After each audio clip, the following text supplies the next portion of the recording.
Hello NEET experience. देखो ये question है 196। The recombination frequency between the gene is dash dash दिया हुआ है। What will be the sequence of gene on the linear chromosome. तो अब देखो इसका एक छोटा सा कंसेप्ट दिया हुआ है जो कि एनसीईआरटी में है, आप यहाँ पे देख सकते हो।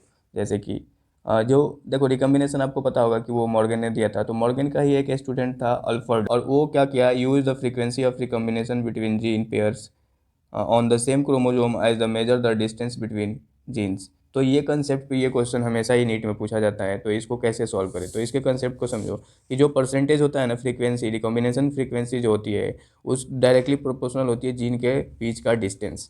तो अब यहाँ पे क्वेश्चन है जो भी जैसे कह रहा है कि ए और सी 5% है, तो आप एक सपोज मान लो ए बना दो और ए का डिस्टेंस सपोज मान लो ए और सी के बीच में ये 5 लिख दो।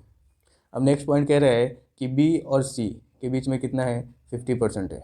तो आपको बी पता नहीं है, कहाँ से डिसाइड करना है। अब देखो ए और बी, देखो ए और बी का कोई रिलेशन है क्या, नहीं है। तो सी और बी का रिलेशन है, आपको सी और बी 15% है। तो सपोज मान लो सी और बी इधर बना दो, दो चांस होते हैं, या तो सी और बी आप राइट साइड जाओगे या फिर सी और बी लेफ्ट साइड जाओगे। तो आप पहले एक ट्राई करो, सी और बी आप इधर बना दो और वो 15 लिख दो। बी और डी क्या है, 9% है। तो बी के बाद यहाँ डी, तो बी से आप डी बना दो, तो डी क्या हुआ, 9%। सपोज मान लो ये 9 है, ठीक है। अब उसके बाद क्या है, ए और बी के बीच में डिस्टेंस कितना है, 20% है ए और बी। तो यहाँ से देखो ए और बी 20 है, तो देखो ये ऑलरेडी हो रहा है ना। ए और सी 5 है और सी और बी 15 है, तो ये दोनों ही मिलकर 20 हो जा रहे हैं। तो ए और बी कितने हो गए, 20। ऑलरेडी परसेंटेज में भी आ जा रहा है, मतलब कि सी और बी किधर ही होंगे, राइट साइड ही होने चाहिए। अब पॉइंट है सी और डी इज 24%।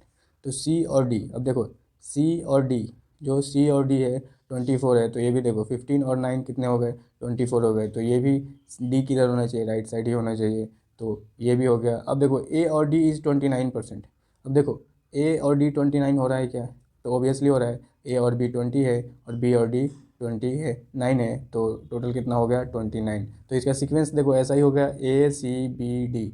ठीक है, तो ये है कंसेप्ट जेनेटिक्स का जो हर साल पूछे जाते हैं। तो ये है जेनेटिक्स का कंसेप्ट जो हर साल पूछे जाने के चांसेस रहते हैं, और इस कंसेप्ट को आप इजीली तरीके से याद कर सकते हो। सो नीट एक्सपीरियंस, अगर आपको ये अच्छा लगा तो आप इस चैनल को सब्सक्राइब कर दो और अपने नीट एक्सपीरियंस दोस्तों को share. All the best for NEET exam.